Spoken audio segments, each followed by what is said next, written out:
turnover ng management.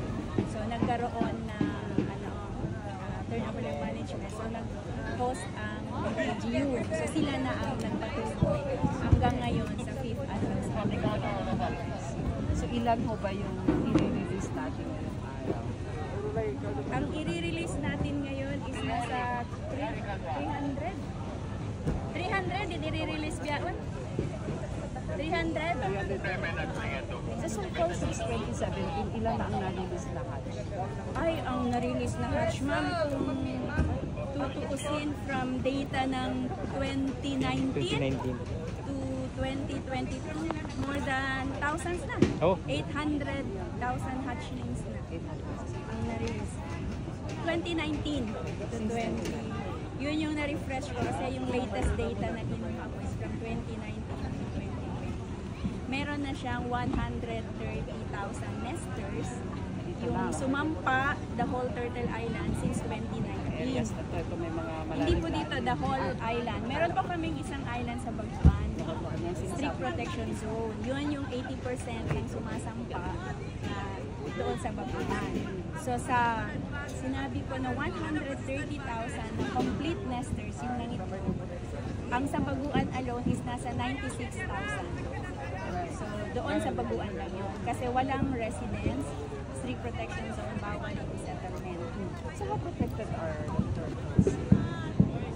So meron po tayong batas na Republic Act 9127. So lahat po ng sumasampa ay sa Baguan natural. Dito naman sa residential area, meron po tayong hatcheries. So lahat ng sumasampa exito ang tawag. So kapag may nangitlog, nag-nest, so tina-transfer nila sa hatchery. Kanina may nakita kaming malaking pawikan. So banda sa tapat na Lake, yes po. Meron ding hatchery doon sa lake para lahat ng sumasampa doon.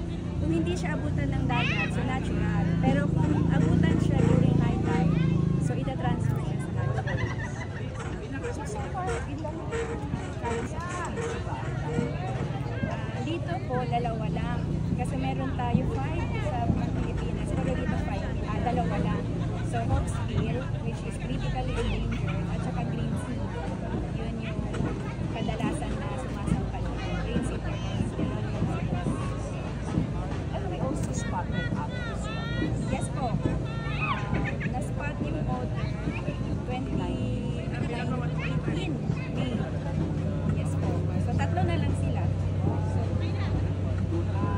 dati is 5. Ay, ng Tebes. Nang 7, no? Then naging 3 na lang.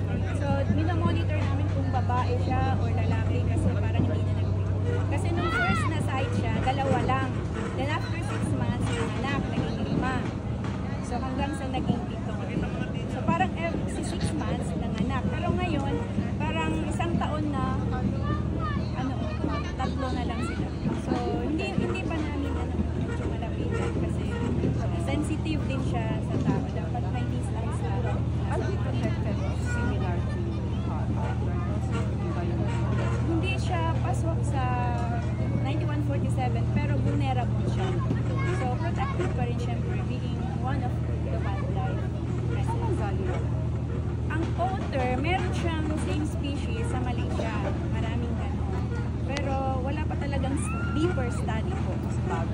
Yes po. Pero may mga ganitong species sa Malaysia daw pala. Pero series to special yes po, kasi indicator siya na healthy yung marine ecosystem. Marami siyang nakakain kasi considering na carnivores. Pero meron lang po siyang parang behavior na pag bagong panganak, pag po talagang lapitan. Kasi parang aso, nangangagat. So, yun.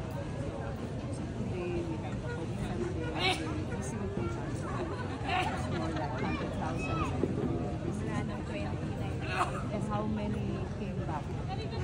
Or how many survived? Ngayon po, hindi natin masasabi na how many. Pero if we will analyze the data from 1984 na nag-start yung monitoring, parang nasa 1,000% na nga daw po, sabi ng expertise, yung base sa complete nesting. Kasi parang ang ano nila is bumabalik na yung na-survive after 30 to 35 years. Kasi 35 years yung survival. Pag dito kasi sila na-hatch, dito rin sila babalik para mamulog. Kasi meron silang tinatawag na parang may satellite GPS. term sa may plastron. Kaya dapat dinadaan siya sa buhangin.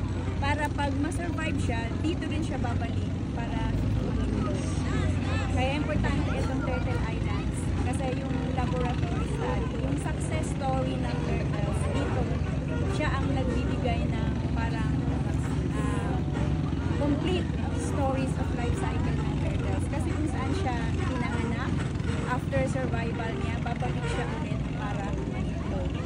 So, parang may complete cycle. Tapos, known siya as nesting ground, pero lately, nung validation sa ASEAN Heritage Park, na-find out nila na foraging area din siya, one of the islands ng Langaan. Dito na din siya kumakain kasi may seagrass sa Langaan. So, yung parang added value. Yes po, pero considering na residential siya, hindi po kasi din natin lahat ma-please yung tao na meron pa din yung mga dependent on turtle eggs na which is hinahanapan ng alternative livelihood, which is yung pag-establish ng ecosystem.